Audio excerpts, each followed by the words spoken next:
welcome back to Along the Road here in Kingston, New Hampshire. I'm Pastor Josh. And I'm Katie, the Children's Discipleship Director. And we like to come together and just talk about our faith, talk about how it intersects with life, and just see where it leads us most often. You've learned a little bit about who we are recently, and we are talking a little bit about missions, and now we're going to talk a little bit about money. So I figured missions and money go hand in hand. I think they do.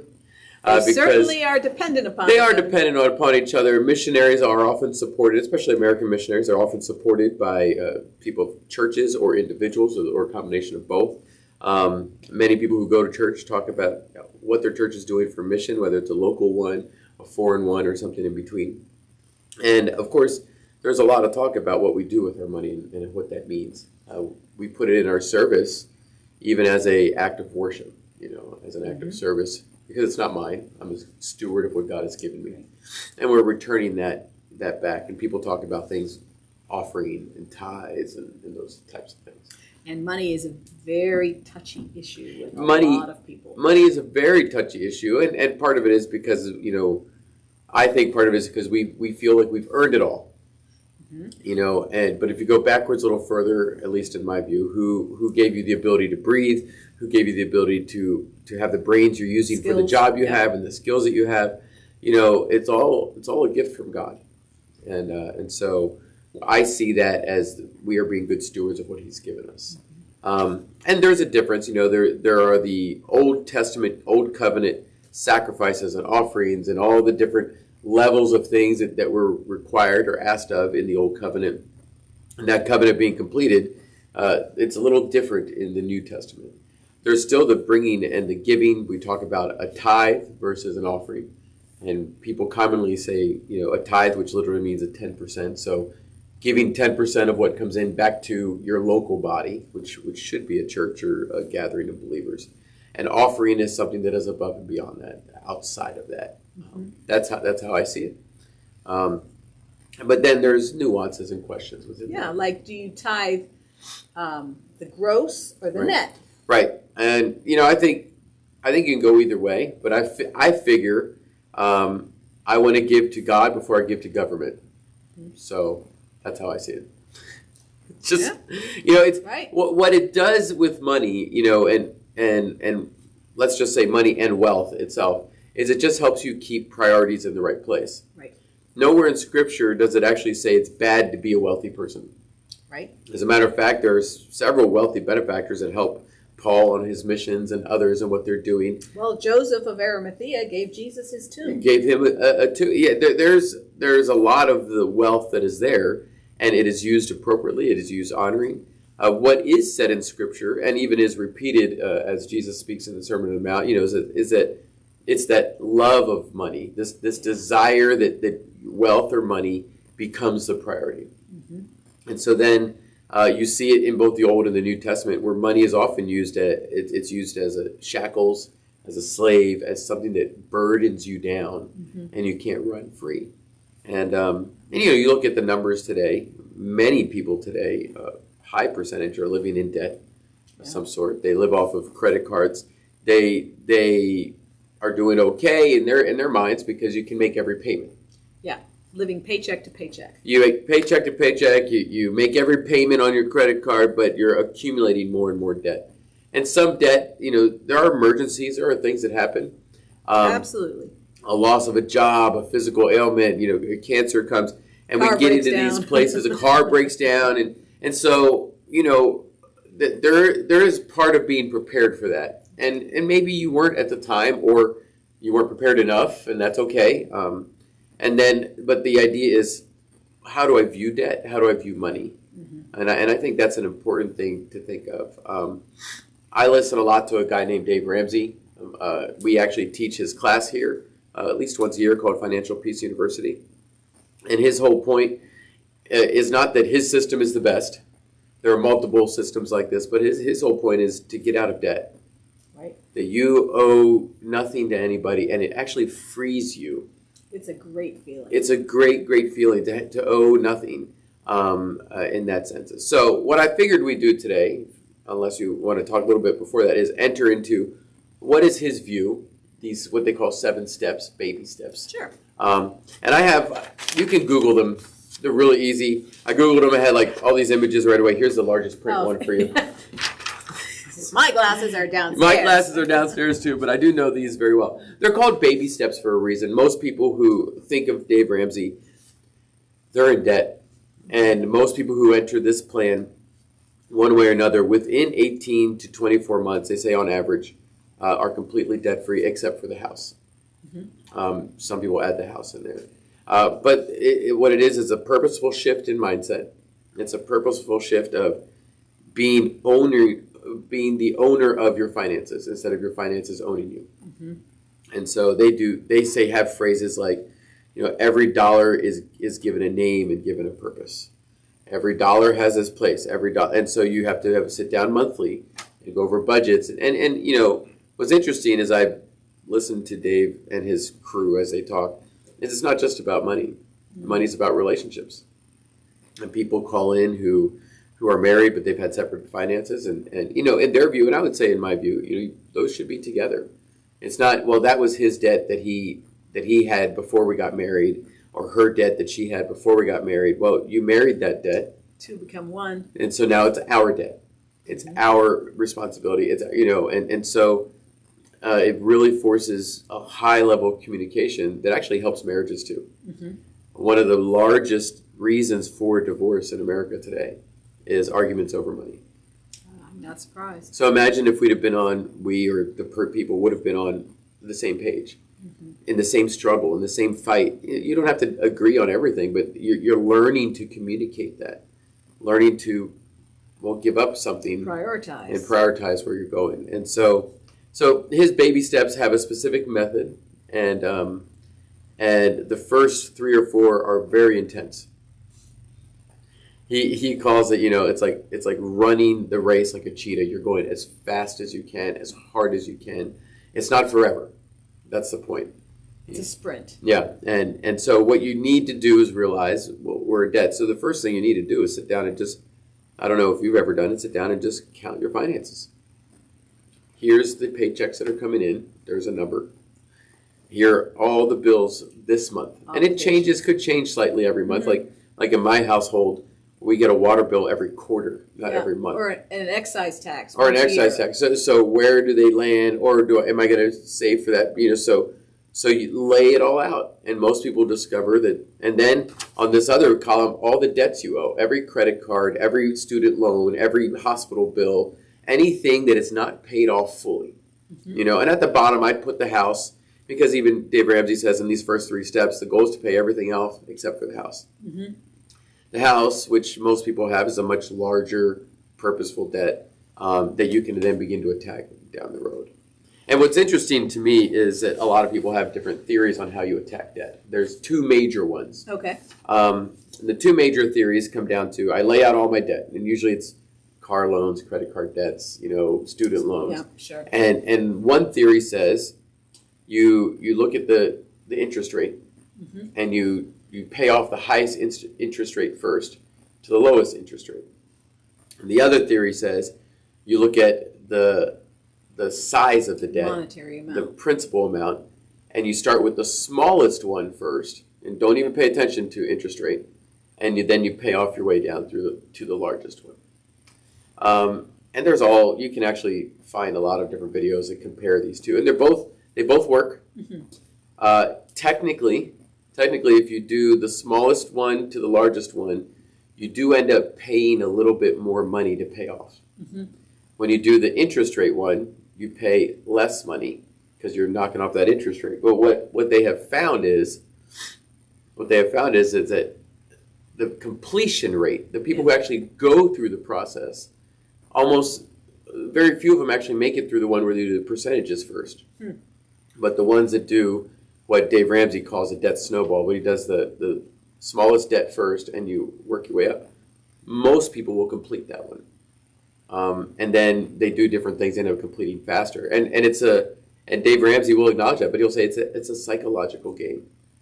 You have to look at this and say, we're in trouble, we're in debt, we are slaves to someone else, and that's not helpful for a family. It's not helpful for your kids. It's not helpful when you, like if you come to our church and you go, I want to give to missions. Well, I would say if you're in debt like that, don't even give to missions. Don't give above your tithes. You don't have extra to do that with. Right. To be generous with that. So then enter the 7 baby steps. So what do we do when we laid all that out and we go, oh my goodness, I have all this stuff? Dave Ramsey actually says this is very controversial in some ways. He says, baby step 1, save $1,000 in emergency fund.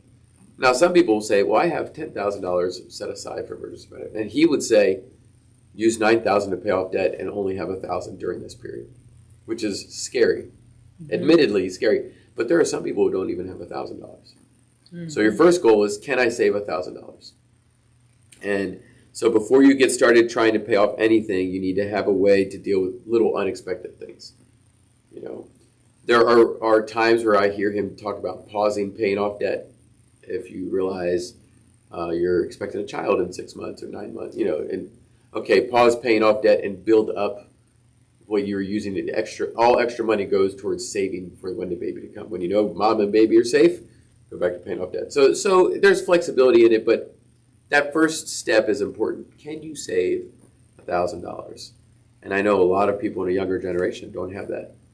They don't have that sitting around and don't understand the importance. The importance of that minimal saving, and it is minimal, but it is a beginning. So all of this is psychological gain, training yourself, learning and growing. So once you have that, he says, now you attack the payoff debt. And this is where I think he's funny. He says, you want to pay off your debt as fast as possible.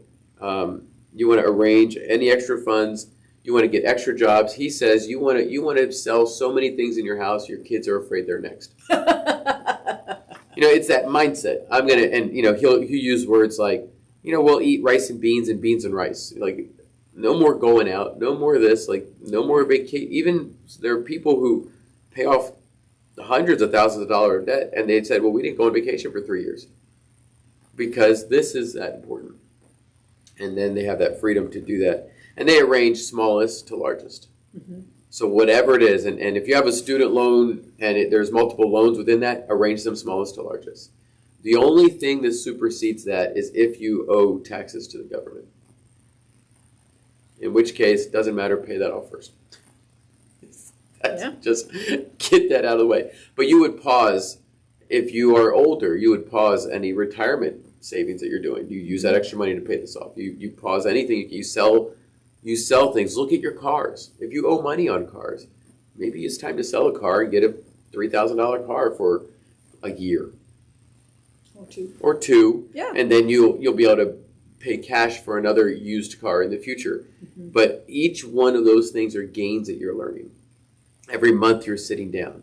You're talking about the grocery bill and the utility bill. You're talking about look at all of your online services. Yeah. You know, maybe instead of having Netflix and Hulu and you name them all, you just pick one. Mm-hmm. You know, and for a time being you have less. Reduce your internet costs. But you have that conversation. You know, maybe for a time being somebody works an extra job. They do DoorDash for 6 months, a year. So that there's everything you can do because these debts you want off your back. Mm-hmm. And, you know, some of them are small, $1,000 here, a medical bill here for $5,000. And you start, when you've paid that one off, you take that extra money and use it to pay the next one off. Mm-hmm. But you keep the minimum payments on the other ones as you're going. Yeah, sure. And so in that baby step, it's a big psychological gain. And I've heard plenty of testimonials where people have said, oh, you know, people who've owed $200,000 outside of a house, you know, on life. And some of it was just, they call regular people, credit cards, car loans, personal loans, you know, and school loans. And, you know, they owe $250,000. Yeah. But once they said we started paying off 3 or 4 of them, these little ones started getting paid off. You start to get this, oh, we can do this. We can make this. And every month they said we sit down and we talk about what we're doing. We talk about where else can we find extra money. Maybe I need to work an extra shift. Maybe, you know. And work a little overtime. Work a little overtime. Or I'm finding a job that I can go up a level and I get paid more. And over that time period, you know, someone who was in school, finishes school and gets a job, all of their money is going to get thrown towards this. And the whole mindset changes. And so that can take 18 months, 24 months. For some people, it takes longer. You know, I've heard people on his show that without a house had $400,000 in debt. Wow. You know, and of course, during that period, you know, their lowest range of income was, you know, something like 60,000, but their highest range of income ended up being 250,000. Well, somebody ended up changing careers. They finished their degree. They ended up in a job but all of that went to pay this off. And they didn't feel free until it was fully paid off. You know, and that's the point. You're not stuck in that place where you're working. You're not stuck here. I can improve myself. I can gain more. And I think it's very good to change that and to see our mindset and how that works. You know, so if you do that, he says, your next step, finally you've paid it off. You should by then know your budget. Every month we use this much. Every month we plan for this. We're planning for whatever it is. And it's all laid out. Then you save a real savings, emergency fund, 3 to 6 months of expenses, which may sound like a lot, but you know. But the reality is, if you go on unemployment, you could be out for 3 months. Yeah. If you get sick, you know, if something happens, you're out for 6 months, and then you know that 6 months of savings, you'll cut back during that time. You've had these conversations. It might last a little longer than you think, and you get maybe unemployment to help with that in different parts. But if you're someone who's self-employed or you're a realtor, I would go with the 6 months. You know, so it just depends on your type of job that you have. You know, where you work. If it's a seasonal job, you know, you got to look through some of those things. But 3 to 6 months of your regular, all of your expenses, because all you're paying at that point is your living expenses, and if you decide to own a house, rent or a house, that's what you're paying. So at that point, when you've done those 3 steps, that's where like you go from cheetah crazy mode to now slow down and go into the long haul. And then you become the master of your money at that point. And so his next steps are all about our future, but there's an end goal, and the end goal is how can I give better, live and give better. I want to give to the missionaries. I want to give to this nonprofit. Well, you shouldn't be doing that if you're in debt. So we want to be doing that in such a free way. And so his next one is retirement. What do you do for retirement? How do you plan for retirement? His easy rubric is 15% of your income, total income. So if you're both married and someone's job matches a pretty high percentage, go with the match because that's free money, but you're going as a total income between the two of you. 15% of your total income somehow between 401ks and Roths and different stuff, you want in retirement, and it will build up over time. Right. And there are people that start late in life, people that start early in life, and just that's the goal, to be able to put aside. If you have young kids, of course, you can start putting aside for their college funds. Yep. Which 529s. Yeah, 529s are great plans, are. And they save you in taxes as well, and it's really good, and they're transferable.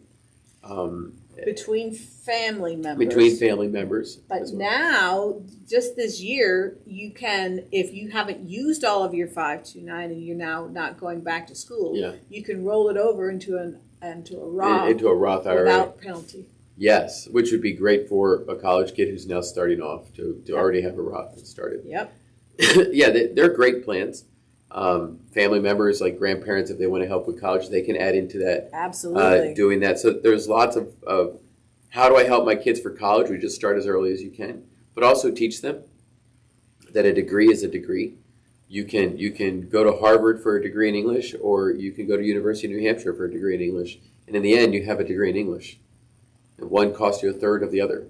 You know, and so is it really required? There are very few fields where it's really going to be to your advantage to go to the $100,000 a year school. Yeah, it's true. It's at the end of the day, it's how is your work? Right. What have you done? And you know, what's your work ethic, and how do 5 years out of the job, you went to Harvard. If you're a lazy person, no one wants you anyway. That's right. You know, so it doesn't. That's a mindset that sometimes we need to help our children with. Right. And maybe we help them with, do you want to go to college? College is not a requirement. In my house, it's not a requirement. But what are you going to do with life? If you're going to be an electrician, maybe you don't go to college. you go to trade school. If you're going to be an electrician and you're in trade school and you're loving it and you say, I want to run my own business, then maybe on the side in the future, paying as you go, you go to business school. Right. And then you learn how to run your own business that way. And there's some training in that, but you don't have to go to college to be an electrician who runs his own business. Right. You'll just run your business better if you go to a business school later. That's right. But we can pass that on to the kids, pass it on to what saving is like in this process and what school is like and how they can earn it. The other part in that, so you have the retirement, you have the college part, and then the other part is focus on paying off the house. And some people have a focus on that. They do something, if you're buying a house, they highly recommend 15-year mortgages. Right. And the rubric they talk about is that the mortgage payment is no more than 25% of your take-home pay. So the higher down payment you have, the better that can be, because if it's less than 20%, you have mortgage insurance that adds money into that payment. But, so if you're wondering, can we afford a house? We'll look at your take-home pay. And there are people that go higher than that. He's conservative. I understand that. But 25% of your take-home pay. If you know your take-home pay is going to be increasing very soon, you might want to consider some of that. And if you don't have other debt. And for him, it's like, if you have no other debt. If no other debt, now we can do this. Yeah. I've actually heard him tell people, rent that place for a little bit longer until you're debt-free. And then you realize how much money you can build up. Take another year and build up a big down payment. And then it doesn't matter if you rent it for an extra year, because of all that you're going to save. And in 15 years and a 15-year mortgage, your house is yours. Yeah. If you've already have your mortgage and you just aim on how can I pay this off as quick as possible, putting extra money to it that you've already learned how to do by paying off the snowball. You don't have to be as crazy about it. Mm-hmm. You can plan vacations. You can do things. Right. But aim on how to focus to pay off that house. And I haven't paid off my house yet, but I look forward to that day. Uh-huh. But it is nice to have the only thing we owe. Yes. Is the house. And it is, it's a freeing aspect for sure. You don't have to worry about anybody else or what's going on. And the house is, it is mine. I know the bank owns it right now, but it is my house. It's my house. So it's your sweat equity in it. It is my sweat. It's got a lot of sweat equity in it, and how we take care of it and what we do. And so then the question is, what happens after that? Either in that phase, people tend to grow to a point where 15% to retirement, maybe kids are out of college, or they get to this point where they're having more money than they need. Mm-hmm. That's not a bad thing. You learn how to invest, but then it's like, how do you give? Where do you give? You have the freedom to give. And I think that's kind of the joy that I see, at least in part of the aspect that Dave Ramsey talks about. The very last step, he says, is to build your wealth and then to give back. You've accomplished something that very few people have. Now you're giving back, teaching other people. You're giving back if you want to support a mission organization. Mm-hmm. You want to financially support an individual missionary or another nonprofit organization. You can do that. Right. And you can do that freely. You can have it budgeted with your family. If your kids are at the right age, you can say, hey, look, this is where our budget is. Help us decide where to give money and involve the kids in that as well. And so it changes the aspect of even how the children see money and what it is. Mm-hmm. And I would invite them into that conversation at some point. I think in the teen years, it'd be good if they were part of that conversation. Understanding how much you owe, or understanding where your money comes from, and then here's the bills we have to pay. Look at what's left over. This is. Yeah. Mom and Dad are not made of money, no. Contrary to popular opinion. Yeah. They don't just slip that card in the machine or slip it there, and it just everything magically happens. So money can be a big weight on people's shoulders. Mm-hmm. It can be a weight on people's emotions because they want to have what everyone has. They want to have the newest things. Sure. But when you have this freedom where it's not indebted to you, it can be a great tool for giving to people who are in need. Mm-hmm. And you have the freedom to think, I can do that. Yeah. I want to help these people. Okay, you can do that. Right. Because some people have never known what it feels like to be debt free. No. And so Yeah. because they don't have anything to compare it with, they don't know They don't know, benefits. and there are people who end up debt free, and first in their generation, they're going to change their whole family tree. Some people I've heard actually call into Dave's show, and they'll say, my family members don't understand because, as Dave will tell them, well, you're weird people now. You owe nothing, and some of them have paid off their house. In America, you're weird if you don't owe. Like, you're strange to them. What is life if you don't have a credit card? What is life if you don't owe on your car because you don't have the newest car? And you realize you don't have to have all the newest things. Mm-hmm. You realize the power of your money can be used much better for good, and you're still comfortable in what you're doing because of the sacrifices that have been made along the way. Mm-hmm.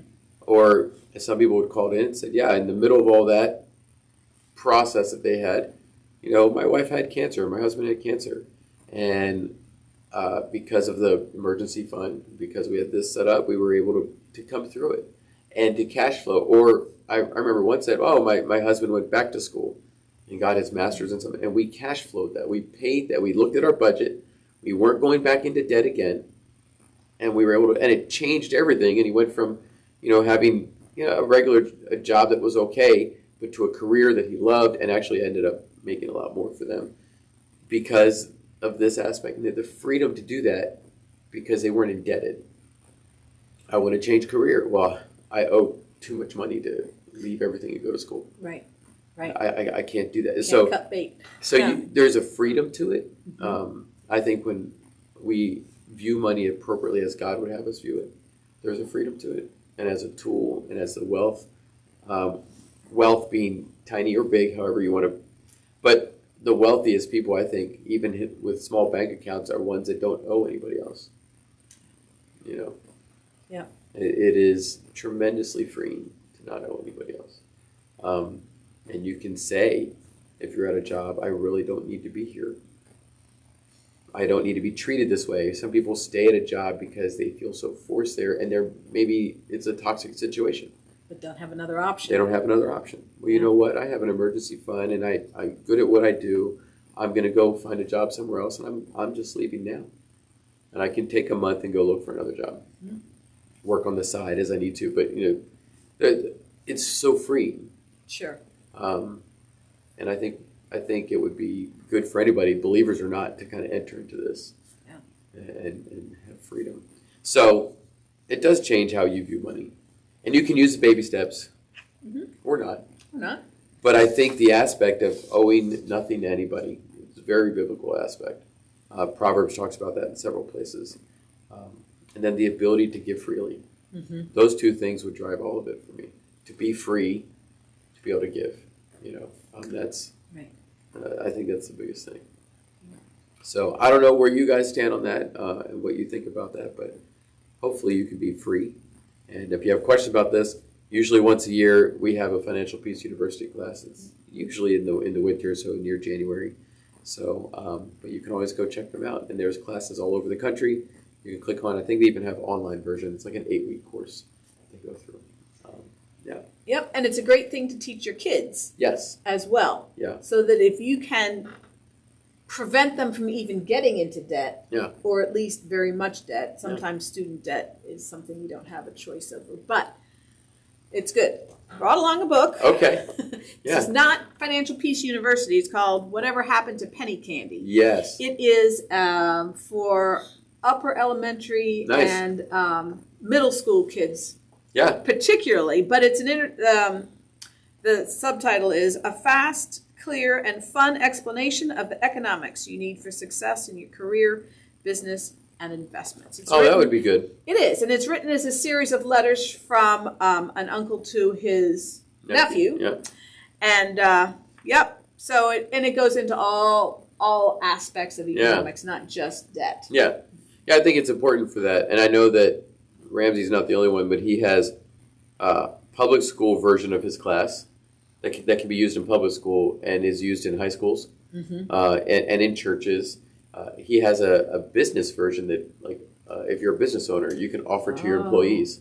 Nice. And then and there was an employee I remember 6 months ago that called in, and he's like, "Oh, I started this class because the owner offered it to all of us. We took the class, and the ones at the end, the owner kind of gave a prize, and they didn't know about it. But so this guy won part of that. He used that to pay off his debt more. But so Dave was like, "See, you can increase your employees just by offering them this tool, and it's almost like you give them a pay raise if they start paying off their debt." That's right. Because now they're not stuck making all those minimum payments. And they have to, I think they might even have one for like junior high age, how to use envelopes and how to give. Yep. But all of it is training and learning, and if you say, I didn't learn this growing up, that's fine. You can learn it now and then pass it on. Absolutely. And the younger, the better. I agree with that. So no, that's a good book. We'll put a link to that in there. Yep. In fact, in Sunday school, we've done something like that. We, under stewardship.